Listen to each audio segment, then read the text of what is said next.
అందరికీ నమస్తే. Welcome to Suman IT TV. సాంకేతిక రంగంలో మరో లేటెస్ట్ అప్డేట్ను ఇప్పుడు మీకు చెప్పబోతున్నా. అదేంటో చూసే ముందు మా ఛానల్ను సబ్స్క్రైబ్ చేసుకోండి. వన్ ప్లస్ యూజర్స్కు గుడ్ న్యూస్.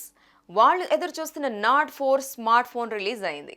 మిలాన్లో జరిగిన ఈవెంట్లో వన్ ప్లస్ దీన్ని లాంచ్ చేసింది. నార్డ్ 4తో పాటు వేరబుల్స్, ఇయర్ ఫోన్స్, టాబ్లెట్స్ని కూడా ఆవిష్కరించింది. Nord buds 3 Pro TWS earphones, watch 2R smartwatch, OnePlus pad 2 tablets వాటిలో ఉన్నాయి. నార్డ్ 4 సిరీస్ 3 వేరియంట్స్లో అందుబాటులో ఉంది. 8GB plus 128GB, 8GB plus 256GB, 12GB plus 128GB ఇలా 3 రకాలుగా ఇది దొరుకుతుంది. 29,999 నుంచి 35,999 రేంజ్లో వీటి ధరలున్నాయి. Qualcomm Snapdragon 7 Gen 3 chipset, 6.47 inch super fluid AMO LED డిస్ప్లేతో నార్డ్ 4 సిరీస్ రూపొందింది.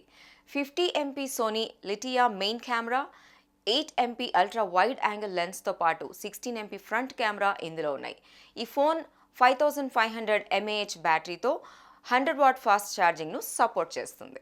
ఇక వన్ ప్లస్ ప్యాడ్ 2 కాస్ట్ 39,999 నుంచి 42,999 రూపాయల వరకు ఉన్నాయి. వన్ ప్లస్ వాచ్ 2R 17,999కి, నార్డ్ బడ్స్ 3ని 2,999 రూపాయలకు కొనుగోలు చేయొచ్చు. వన్ ప్లస్ వెబ్సైట్తో పాటు అమెజాన్లో ఈ నెల 29 నుంచి వీటి విక్రయాలు ప్రారంభమవుతాయి. కావాల్సిన వాళ్ళు తీసుకోండి. చూసారు కదా, ఇవి టెక్ న్యూస్కి సంబంధించిన విశేషాలు. ఇలాంటి ఆసక్తికర అప్డేట్స్ కోసం సుమన్ ఐటీ టీవీని మిస్ కాకుండా చూడండి. Thank you for watching this video.